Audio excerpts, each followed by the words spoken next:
The dark depths of addiction can take a person on a journey where they don't even recognize themselves. But the right combination of motivation, desire, and a strong support system can show them they aren't alone in the fight.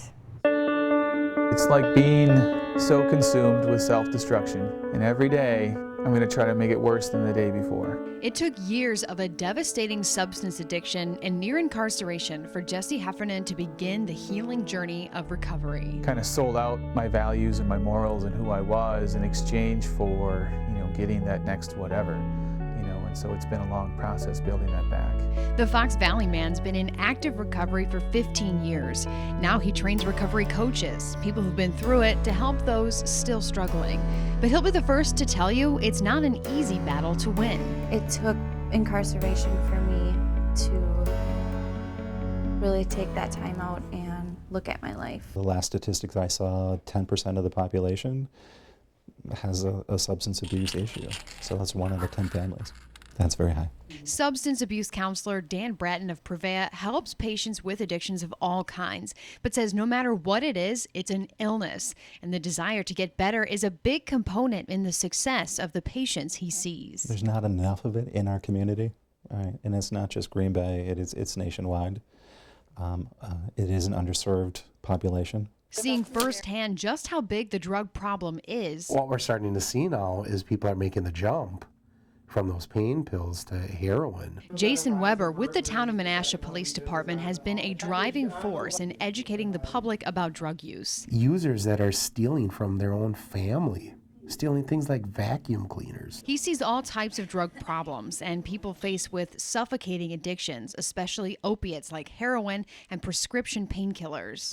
It's not just a police department problem, It's not just a hospital problem. It's not just a rehab. I mean, it affects everybody. A problem reaching so far as to make naloxone or Narcan, a drug that effectively reverses an overdose, more easily available to the public. Officers with the Fox Valley Metro Police Department have had it in their patrol vehicles since December. I was out in a mist like that. And have already needed to use it in the Fox Valley. Well, I think drug overdose is a bigger problem than most people realize. Lieutenant Mark Ullman has been with the department for 17 years, but says he's really seen a sharp increase in drug-related cases and overdoses with things like heroin and morphine in the last 5 years. 1 out of every 3 stops, there's a good chance you're going to find something else in that stop, and a lot of times it is drugs. So. But now having the life-saving drug Narcan readily available, he believes they can start focusing on getting users on the right track. And hopefully, we can make a difference in a situation where somebody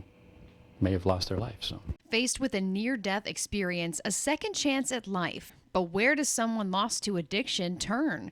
Some say there isn't enough help available in the Fox Valley and Northeast Wisconsin for those who want it. So Anthony Alvarado created Rise Together, an organization educating thousands of kids every year on the dangers of drug use after dealing with his own addictions. He says around 60,000 kids he's talked to agreed that substance abuse is a problem in their community. When you have about 70,000 people saying it's a problem in our community, it's a problem in the school, and my young age of 13, 18 years old have already lost somebody to a drug overdose, something needs to drastically change. Rise Together, as well as Jesse's Addiction Recovery Services organization, Helios, are partnering with law enforcement officers like Jason Weber. It's not really a message of just say no, but more or less a message of hope. Attempting to shine a light on the darkness of addictions, bringing more exposure to the help that is out there, and understanding how difficult it can be to start to dig yourself out. And really build a safe place, for people that they can get immediate access to life-saving measures. Together, they're hoping to put recovery coaches on the streets and in patrol cars with officers who can then be the inspiration to make a life-changing choice. When there's those windows there, coaches can be available right then and there as well for when they have that moment where they want to get help. Reach out to whoever you have to get the help that you need. Give it a try. Eliminating the barriers between addiction and a life filled with purpose is something this proud father of 2 says is a high far better than any achieved through drugs. You're going to get your life back. So then you can go out and maybe apply to school and get that education you always wanted to get. Or maybe you can get that home that you always wanted to get, or that family or that loved one. You can have those people in your life by taking care of yourself first, and then now you can take care of others. And it's amazing. I never thought I could be that happy, sober. It affects everybody.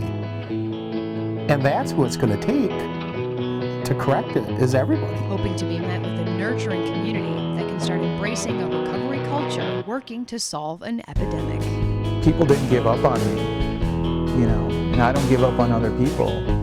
Hopefully we can all start working together.